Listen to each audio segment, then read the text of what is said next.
Okay, let's move to another topic which is called research in applied linguistics. Research तो हम already discuss कर चुके हैं कि रिसर्च क्या होता है, ठीक है। अप्लाइड लिंग्विस्टिक्स में रिसर्च क्या होता है, कैसे होता है, उसको हम डिस्कस करेंगे। सो फर्स्ट ऑफ ऑल कंटेंट पढ़ लेते हैं कि यहाँ पे हम लोग क्या क्या पढ़ेंगे। एक तो हम रिसर्च के बारे में पढ़ेंगे, फिर प्राइमरी और सेकेंडरी रिसर्च क्या होता है, cross sectional and longitudinal research क्या होता है, और फिर रिसर्च मेथड्स पढ़ेंगे which is called quantitative, qualitative and mixed methods, ठीक है। So first of all background थोड़ा सा पढ़ लेते हैं लिंग्विस्टिक्स का, अप्लाइड लिंग्विस्टिक्स का। Applied linguistics is a broad and diverse field of study involving interdisciplinary field primarily examines use of language, ठीक है। अप्लाइड लिंग्विस्टिक्स एक डाइवर्स फील्ड है, ठीक है, और वो क्या है, इनडिसिप्लिनरी फील्ड है। और उसमें हमें वो क्या बताती है, अप्लाइड लिंग्विस्टिक्स हमें क्या बताती है, use of language, primarily examines use of language, ठीक है। यूज़ ऑफ लैंग्वेज किन चीज़ों में बताती है, दो चीज़ों में, एक रियल वर्ल्ड में बताती है, एक सोशल कॉन्टेक्स्ट में बताती है, ठीक है। कि सोशल जो है अकॉर्डिंग टू सोसाइटी जो है वो किस तरह यूज़ ऑफ लैंग्वेज हो रहा है, और दूसरा क्या है, रियल वर्ल्ड में किस तरह यूज़ हो रहा है वो बताती है हमें, ठीक है। वही चीज़ हो गई। Applied linguistics is the use to examine the use of language in both the real world and real world social context, ठीक है।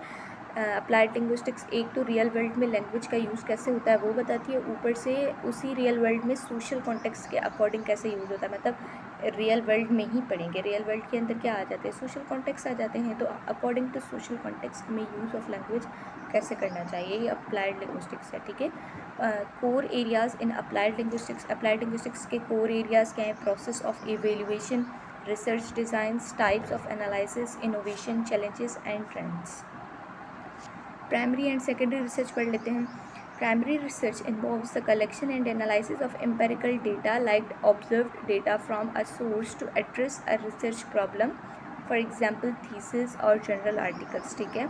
यहाँ पे प्राइमरी रिसर्च आपका क्या बन जाता है, एक एम्पेरिकल डेटा बन जाती है, मतलब कि जो चीज़ हम किसी सोर्स से जो है ना ऑब्ज़र्व करके लेके आए, ठीक है।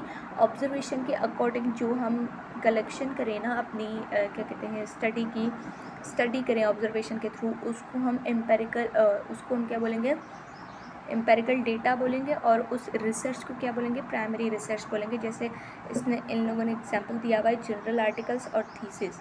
जनरल आर्टिकल्स के थ्रू और थीसिस के थ्रू जो हम रिसर्च करते हैं वो कैसे करते हैं, ऑब्जर्वेशन के थ्रू करते हैं, और वो हमें मतलब जो हम जनरल आर्टिकल वाली रिसर्च करते हैं ना वो ऑब्जर्वेशन के थ्रू करते हैं, ठीक है।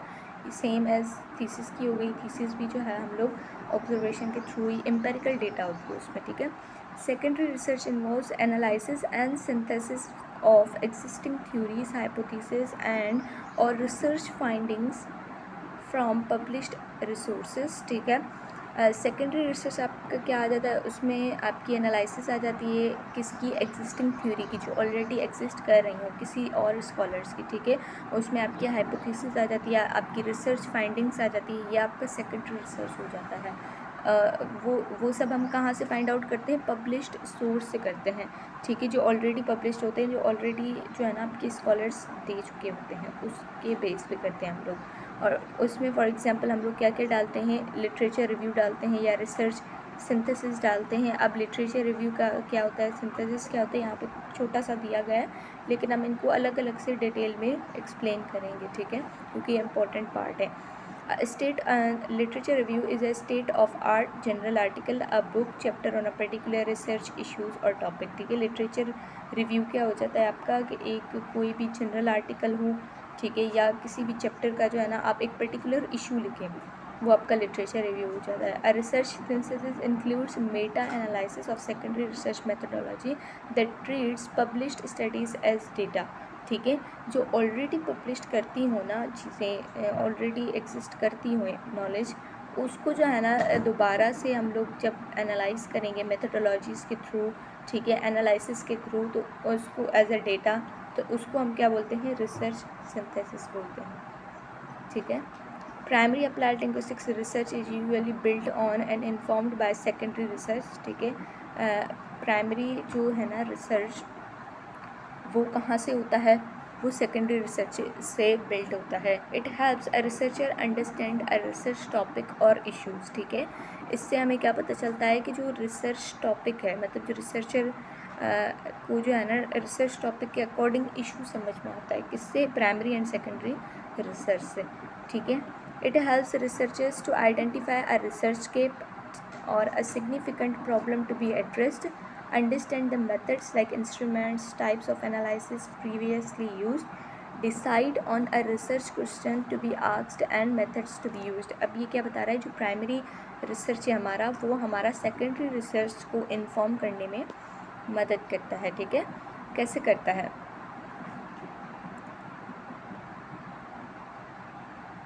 सेकेंडरी रिसर्च आप लोग करेंगे तो आपको प्राइमरी रिसर्च इजीली मिल जाएगा, क्योंकि यहाँ पे हम लोग अगर देखें प्राइमरी रिसर्च क्या है, कोई भी हम एक जनरल आर्टिकल बिल्ड करें, ठीक है, या कोई भी हम थीसिस बिल्ड करें। अब थीसिस जो हम बिल्ड करेंगे उसमें क्या लिखेंगे, अगर उसकी एनालिसिस करेंगे तो उसमें क्या लिखेंगे हम, ऑब्वियसली अंदर रिसर्च वाली चीज़ें ही लिखेंगे। तो वो रिसर्च का प्रोसेस, मतलब पहले आपका सेकेंडरी रिसर्च होता है, उसके बाद आपका प्राइमरी रिसर्च होता है, ठीक है। अब ये यहीं पे ही बता रहा है कि आपका जो सेकेंडरी रिसर्च है ना, उसके थ्रू आप लोगों को प्राइमरी अप्लाइड लिंग्विस्टिक्स रिसर्च पता चल जाता है और आप लोग यूजुअली बिल्ड करते हैं, ठीक है। किस तरह करते हैं रिसर्च, सेकेंडरी रिसर्च आपको क्या बताता है, आपको एक तो रिसर्चर को टॉपिक या जो भी इशू होता है उसको हेल्प आउट करने में मदद देता है, कि मतलब अंडरस्टैंड करने में मदद देता है, कि बेसिकली क्योंकि आपको पहले इशू को समझना है, उसके बाद उसके ऊपर रिसर्च करनी है, ठीक है। फिर वो क्या बताता है कि उसमें क्या आइडेंटिफिकेशन होती है, एक तो गैप को पता चल जाता है कि गैप क्या है इनके बीच में, ठीक है। किसी भी आप एग्जिस्टिंग नॉलेज को उठाएं और उसमें देखें इसमें गैप क्या है, ठीक है। फिर क्या बोलेंगे आप, उसमें प्रॉब्लम जो है एड्रेस करेंगे कि इसमें ये चीज़ नहीं होनी चाहिए, ये चीज़ ऐसी क्यों है, मतलब किसी तरह का भी इशू बिल्ड करना है आपका, ठीक है। उसके बाद आपको मेथड्स अंडरस्टैंड करने हैं, research methods, and then decide on a research question to be asked and methods to be use, ठीक है। और फिर आपको बताता है कि किस तरह के मेथड्स यूज़ करने चाहिए और किस तरह के क्वेश्चंस होने चाहिए रिसर्च में। कौन बताता है, सेकेंडरी रिसर्च आपको बताता है, जिसकी बेस पे आप प्राइमरी रिसर्च बिल्ड करते हैं, ठीक है। Basics in applied research, both are categorized in primary research in applied linguistics. Basic research aims to develop fundamental knowledge about an issue or topic or helps understand a phenomena in a real world context, ठीक है। अब यहाँ पे क्या बता रहा है कि बेसिक रिसर्च क्या है, आपकी एक फंडामेंटल नॉलेज बताता है, या कोई भी किसके बारे में, आपका टॉपिक जो है, इशू जो है आपका, ठीक है। Helps understand a phenomena in real world context, ठीक है। आपको जो भी उसमें इंफॉर्मेशन मिलेगी, जो भी नॉलेज आप लोग लेंगे या जो भी स्टडी करेंगे, वो किस बारे में करेंगे, रियल वर्ल्ड के बारे में करनी है, ठीक है। आउटकम क्या होगा, अ थ्योरी और अ सेट ऑफ हाइपोथेसिस, ठीक है। अप्लाइड रिसर्च क्या है, related to researchers application of principles, theories, hypothesis from primary research, ठीक है। Cross sectional and longitudinal research, cross sectional research क्या है, data collection in a single point in time from participants using research instruments, ठीक है। आप कोई भी जो है वो डेटा कलेक्ट कर रहे हैं, कहाँ से कर रहे हैं, एक सिंगल पॉइंट इन टाइम कर रहे हैं, ठीक है। पार्टिसिपेंट्स जो है ना उनमें से कर रहे हैं, मतलब एक एक जो है ना आप एक एक पर्सन से इंडिविजुअली कर रहे हैं। लॉन्गिट्यूडनल क्या है, और एक ही टाइम पे कर रहे हैं, मतलब वो आपको जैसे आपको मिल गया ना कि आपको इस मंथ रिसर्च करना है, तो आप उस चीज़ को रिसर्च में करेंगे। इन a point in a time क्यों लिखा हुआ है, क्योंकि वो आपको उसी वक्त करना होता है, ठीक है। वो छोटे छोटे रिसर्चेज होते हैं, जैसे मैं आपको बता चुकी हूँ कि हमने PBL किया था, उसमें भी हमने पूरा रिसर्च का काम किया था, तो वो बिल्कुल छोटे टाइम के लिए था हमारे लिए, कि 1 मंथ तक आपको करना है या एग्ज़ाम्स तक करना है, तो वो क्या आ गया, क्रॉस सेक्शनल रिसर्च में आ गया, ठीक है। उसके बाद लॉन्गिट्यूडनल रिसर्च आ जाता है, data collection over a period of time, ठीक है। इसमें आपको थोड़े टाइम के लिए रिसर्च करना पड़ रहा था, और इसमें आपको क्या करना पड़ेगा, over a period of time, 2-2 साल तक रिसर्च चलता है, 10-10 महीने तक रिसर्च चलता है, तो वो क्या आ जाता है, लॉन्गिट्यूडनल रिसर्च में आ जाता है, ठीक है। ओवर सेवरल ईयर्स और टाइम पॉइंट्स, ठीक है। सालों भी लग जाते हैं उसमें, कौन से में, लॉन्गिट्यूडनल में लग जाते हैं। enables us understand changes, development and causes and effect phenomena।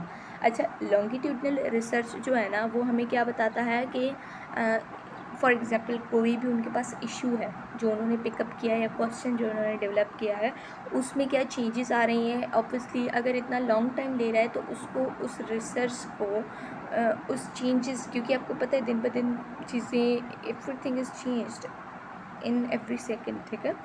तो वो उनके हिसाब से फिर उनको रिसर्च को जो है ना मैनेज करना पड़ता है, उनको चेंजेस को देखना पड़ता है, उनकी डेवलपमेंट्स को देखना पड़ता है कि न्यू डेवलपमेंट्स, अगर सालों तक रिसर्च चल रहा है तो सालों के अंदर बहुत सारी डेवलपमेंट्स आ जाती हैं, ठीक है। कॉजेज़ क्या होते हैं, इफ़ेक्ट्स क्या होते हैं, इफ़ेक्ट्स भी चेंजेस होते रहते हैं, कॉजेज़ भी चेंज होते रहते हैं। तो इस तरह जो है ना उसमें ये एक लॉन्ग प्रोसेस होता है लॉन्गिट्यूडनल रिसर्च जो है। और क्रॉस सेक्शनल रिसर्च क्या होता है, बिल्कुल छोटे टाइम के लिए, जैसे 1 मंथ के लिए आपको दे दिया गया, 15 डेज़ के लिए, एक हफ्ते के लिए भी दिया जाता है, ठीक है।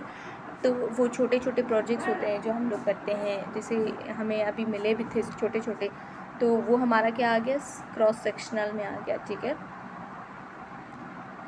ओके अच्छा, यहाँ पे एक और पॉइंट मैं बताना भूल गई कि लॉन्गिट्यूडनल रिसर्च में जैसे मैंने बताया कि आपको चेंजेस देखने पड़ते हैं, डेवलपमेंट्स देखनी पड़ती हैं, लेकिन क्रॉस सेक्शनल रिसर्च आप कहाँ से करते हैं, पार्टिसिपेंट्स के थ्रू करते हैं, from participants using research instruments. जो रिसर्च के इंस्ट्रूमेंट्स होते हैं ना उनके थ्रू पार्टिसिपेंट्स से आप रिसर्च कंडक्ट करते हैं, ठीक है। ओके, डूइंग रिसर्च, अच्छा ये रिसर्च का छोटा सा प्रोसेस आपको बताया गया है, बिल्कुल एक पिक्चर्स होती है ना, आपका पिक्टोग्राम होता है तो फिर आपको ज़्यादा समझ में आती है वो चीज़ें। तो यहाँ पे पहले ये कि आपको पहले डेटा होनी चाहिए जो आप जो कर रहे हैं डूइंग रिसर्च। ये डेटा है हमारी, उसको हम सॉर्टेड करेंगे, अलग अलग करेंगे, हमने यहाँ से अलग अलग चीज़ें की, ठीक है। उसके बाद हमने इनको अरेंज किया कि कौन सी चीज़ किस तरह अरेंज होनी चाहिए।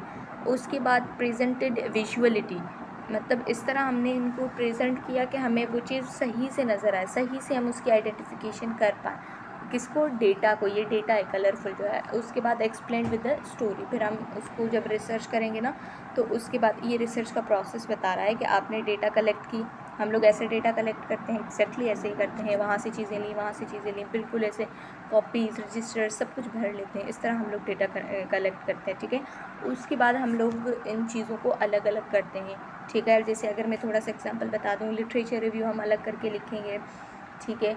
हमारे इंस्ट्रूमेंट्स जो रिसर्च के हैं, मेथड्स कौन सा यूज़ किया, वो सारी चीज़ें अलग अलग करके लिखेंगे। फिर उनको थोड़ा सा अरेंजमेंट करेंगे, उनकी विजुअल अरेंजमेंट्स करेंगे, ठीक है। पहले अरेंजमेंट करेंगे कि डेटा कलेक्शन यहाँ पे आएगी, लिटरेचर रिव्यू इसके बाद आएगा, उसके बाद मेथड्स आएंगे, इस तरह हम उनकी अरेंजमेंट्स करेंगे, ठीक है।